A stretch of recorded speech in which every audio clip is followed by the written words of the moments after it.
This is the new water connection point for the backside. It's gonna basically go right over there, straight through there by that pile of granite is our well pump area where we're gonna have all of our reuse. So this is right next to 10T, and we used to have our water connection over there by 14, but as you can see, that building is getting demoed. So reroute everything, brand new everything for this golf course. This is the main line for the city of Naples. That's a 6-inch hot tap. They call it a hot tap because this stays pressurized. And then they put all this on and they drill a hole in the side. You don't ever have to shut down the line. So new water valve, new everything coming soon. Back 9, irrigation, here we go.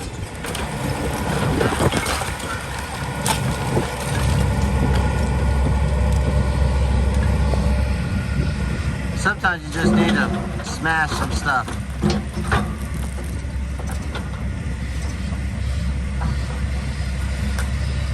So they're pushing the range tee down to grade, and what they're finding out is there is a boatload of extra dirt on this range tee.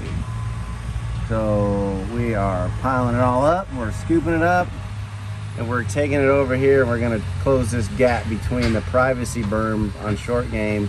We're gonna extend it out and around to the back side of that banyan so that when you're on 9 green, you can't really see through this gap right here. Just give it a little bit more seclusion. That gap over there, you see out into the range over there, oh well, but just give you a little more protection from all the commotion and hustle and bustle on the range tee. And they're going at it hard.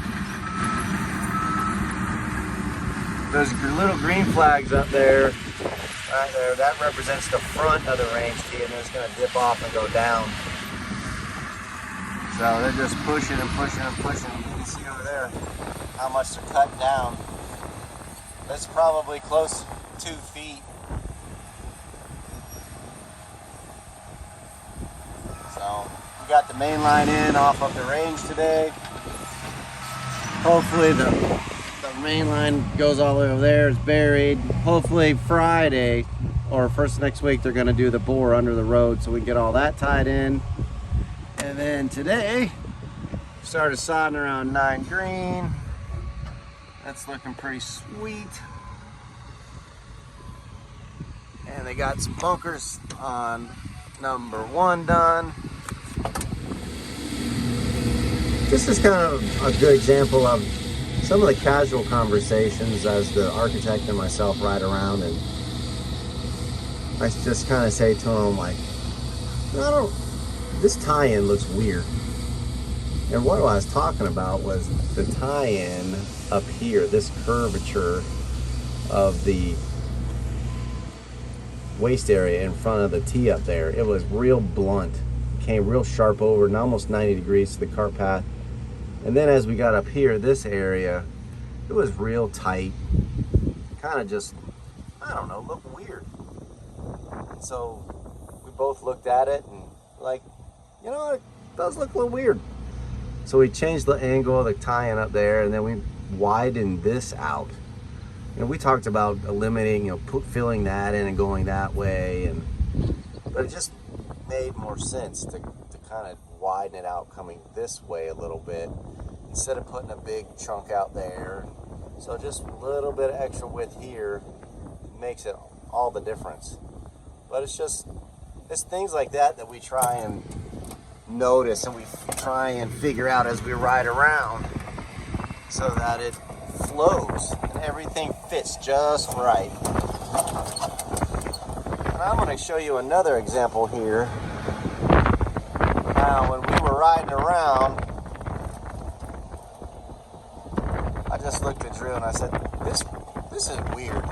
We need to do something about this. And he kind of gives you that look like, yeah, that's weird. And then, so this is the blue tee for number 2. And the problem that we have with this blue tee is it never really fit.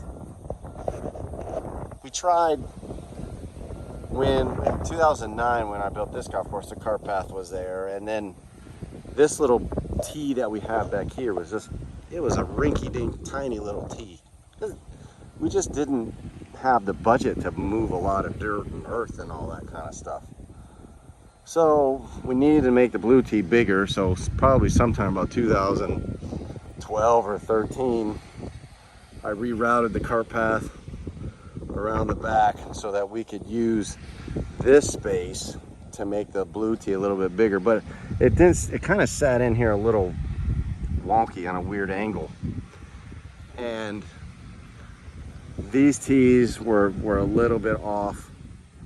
So this go around, when we had the budget to move enough dirt to make things fit the way that they needed to fit, I was riding with Drew and I was like, you know, this tee just, well, actually that cart path was still going around the backside. So I was like, Drew, man, this just feels weird. We can't get these tees to fit in here right. And he's like, well, let's put the tee in front. Well, let's put the cart path in the front. Give us enough space. Most of your golfers are gonna tee off this pad anyway. And then we actually took this tee and we changed the angle. We pushed the rear end over this way a little bit, and it gave us a better design, a better angle, better trajectory right to the middle of that tee. So it's just, even though we plan really well, we have the best intentions, and we got a great architect, and we got a great builder, and we lay things out exactly the way it looks on paper, when you come out here in the field, sometimes you just kind of tilt your head like the dog and kind of go, "Arr!" That looks weird.